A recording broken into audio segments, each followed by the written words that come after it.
Thank you so much ભાઈ. આમાં થેન્ક્સની શું જરૂર છે બેટા? ચલ ચલ ચલ, મને ઘરે મૂકી જા. આવો ભાઈ, બેસો તમે.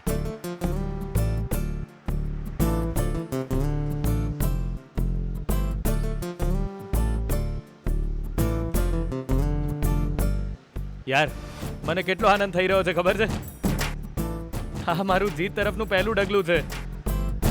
મારી પત્ની બિલકુલ સાચું જ કહે છે યાર. આપણે પ્રામાણિકતાથી રહીએ ને તો સફળતા આપોઆપ મળી જાય છે.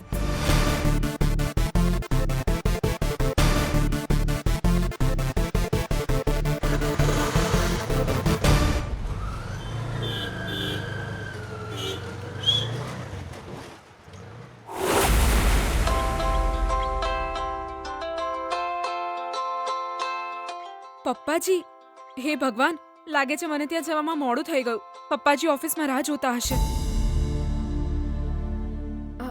હેલો. હલો ગીતા. પપ્પાજી, હું ઓફિસ આવવા નીકળી ગઈ છું. જલ્દી પહોંચીશ. સોરી બેટા, અત્યારે તું ઓફિસ તરફ ન આવતી.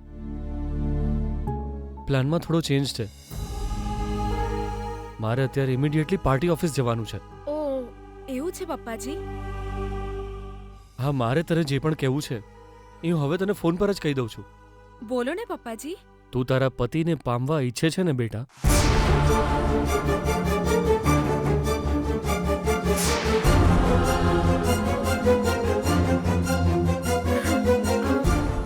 પણ એને મેં ખોયો જ ક્યાં છે કે પામવો પડે? વિજય મારો પતિ છે એ વાત એણે 30 દિવસમાં સમાજ સામે સાબિત કરવાની છે, મારી સામે નહીં. તારો આત્મવિશ્વાસ જોઈને મને વખાણ કરવાનું મન થાય છે, પણ વિજયનું જીતવું બહુ જ મુશ્કેલ છે. મને ખબર છે. દિવસો વીતી રહ્યા છે અને મહિનાના અંતમાં એના હાથમાં 1 લાખ રૂપિયા જમા થશે એવું મને લાગતું નથી. એટલે મેં એક નિર્ણય લીધો છે બેટા. શું નિર્ણય લીધો છે? વિજય આ શરત આરામથી જીતી શકે એ માટે આપણે વ્યવસ્થા કરીશું. બીજા કોઈના માધ્યમથી એક હરીફાઈનું આયોજન કરીશું. બહુ જ સમજદારી સાથે, બહુ જ ચાલાકીથી આપણે આ બધી વ્યવસ્થા કરીશું. જે હરીફાઈમાં જીતી જાય એને 2 લાખ રૂપિયા આપવાની જાહેરાત કરાવીએ. પછી આપણો વિજય આરામથી આ હરીફાઈ જીતી જશે.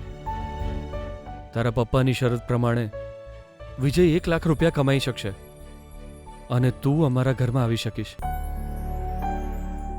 શું કહે છે બેટા? ઈંડામાંથી બચ્ચું એની જાતે જ બહાર આવવું જોઈએ. અરે બિચારા બચ્ચાને તકલીફ થતી હશે એવું વિચારીને ઈંડું તોડી નાખીએ તો બચ્ચું મરી જશે. પપ્પાજી, તમે પિતા છો એટલે તમે આવું વિચારો એ સમજી શકાય પપ્પાજી, પણ તમારો આવો પ્રેમ મારા પતિને હરાવી દેશે પપ્પાજી.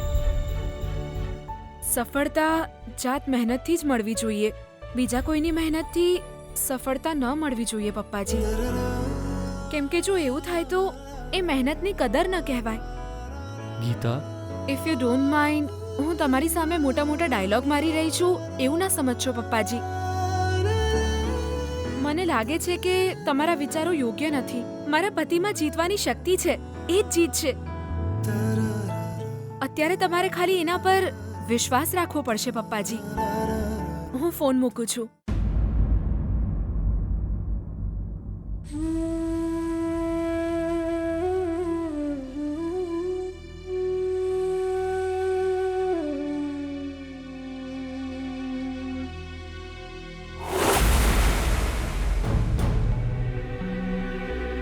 બહુ ચરબી ચડી ગઈ છે એને. એની આટલી હિંમત કે એણે આપણને સુપરમાર્કેટમાં ચોર સાબિત કર્યા. એની આ ચરબી ઉતારવી પડશે, નહીં તો એ આપણને હેરાન કરી નાખશે. એ આપણી ચરબી ઉતાર શકે નહીં એના વિશે તો મને નહીં ખબર બિયાના, પણ એની ચરબી ને તારી ચરબી એકદમ મેચ થઈ જશે બિયાના. તું ગમે એવા પ્લાન બનાવે બધા બરબાદ કરી નાખશે. પેલો મોબાઈલ વિજયના ખિસ્સામાં નાખવાનો પ્લાન મારો હતો. આ તારો નહીં, એ મારો હતો, પણ એ પ્લાનમાં મને તારો પૂરેપૂરો સપોર્ટ હતો ને બિયાના. એટલે એક જોતા એ મારો પ્લાન નહીં પણ આપણો પ્લાન હતો. પણ આ ગીતા જેટલી ઇન્ટેલિજન્ટ છે બિયાના.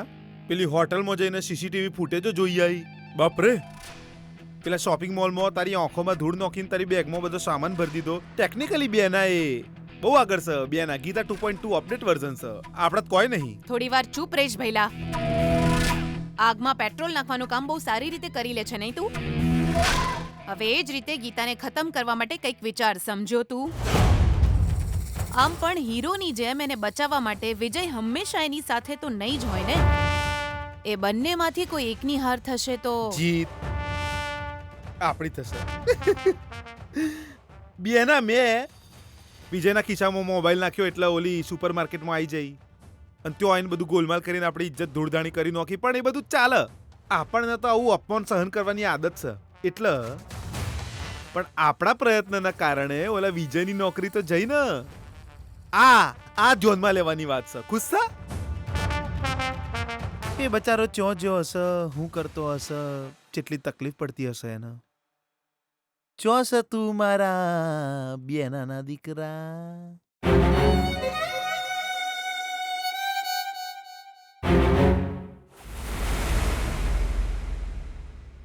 આ શું ખવડાવી રહી છે સુશીલા? આ તારી રસોઈ તારી જેમ બકવાસ છે. અરે મોઢાને કંઈક ભાવે એવું તો બનાય કોઈ દિવસ. પરમ દિવસે મેં ઢોસા માંગ્યા હતા તો તે કીધું કે ઘરમાં ખીરું નથી. એવું બકવાસ મારું કીધું તે મને. તો પછી હું કાલે ખીરું લઈ આવ્યો તો હવે તો ઢોસા બનાવવા જોઈએ ને તારે.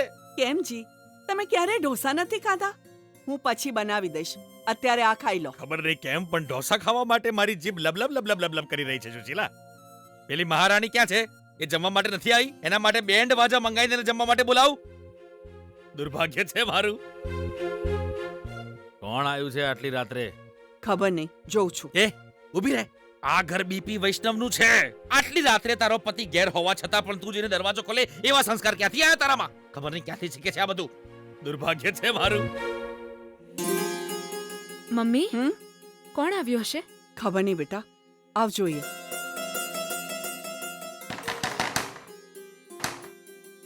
હે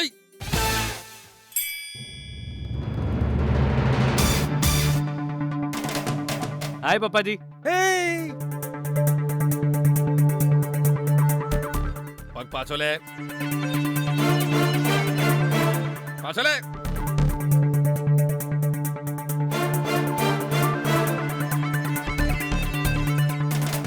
ક્યાં જ ઉપર હે? સોરી પપ્પાજી, આદતથી મજબૂર છું.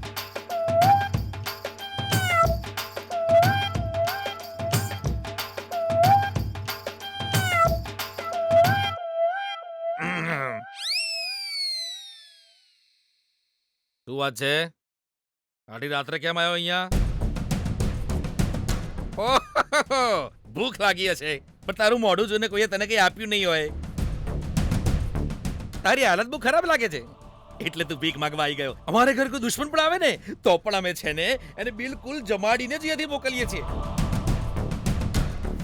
શીલા, પેલી થાળીમાં થોડું જમવાનું પડ્યું છે, લાઈને અહીંયા આપી દે આને.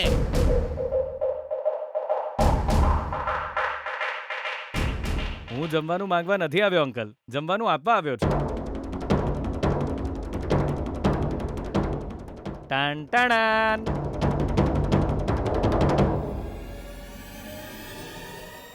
લો અંકલ, ગરમા ગરમ બટર મસાલા ઢોસા. લો ને અંકલ, લઈ લો ને હવે. અરે આ શું છે? તમને ઢોસા ભાવે છે ને એટલે લઈને આવ્યો છું, ખાઓ. અરે આ શું વાત છે બેટા? જમાઈ રાજે તો સસરાજીના મનની વાત સાંભળી લીધી. હમણાં જ મને કહેતા હતા કે એમને ઢોસા ખાવા છે અને જુઓ તો તમે ઢોસા લઈને આવી ગયા. ગીતા, પેલું શું કહેવાય એને? બોલ ને. ટેલિપથી મમ્મી. હા, એ જ. ચૂપ કર. કેમ તમે આટલો ગુસ્સો કરો છો? ઢોસા ખાવાની ઈચ્છા તો તમને જ થઈ હતી ને? અને જુઓ, બટર ઢોસા લઈને આવી ગયા. આવો, હવે ખાઈ લો. મોઢું બંધ કર સુશીલા. આ ઢોસા કોના પૈસાથી લાયો છું?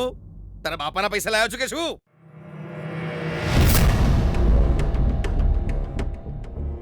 અરે બાપના પૈસા જલસા કરવા વાળો વિજય એ જ દિવસે મરી ગયો અંકલ. આ ઢોસા હું મારા પૈસાથી લાવ્યો છું. આજે મેં કમાયા છે 650 રૂપિયા.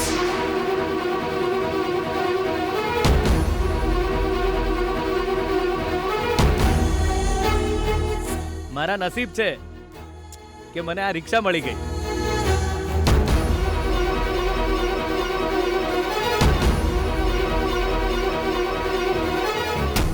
એ રિક્ષા હું ભાડેથી ચલાવું છું. આજની કમાણી તમને આપીને તમારો આશીર્વાદ લેવા માટે આવ્યો છું.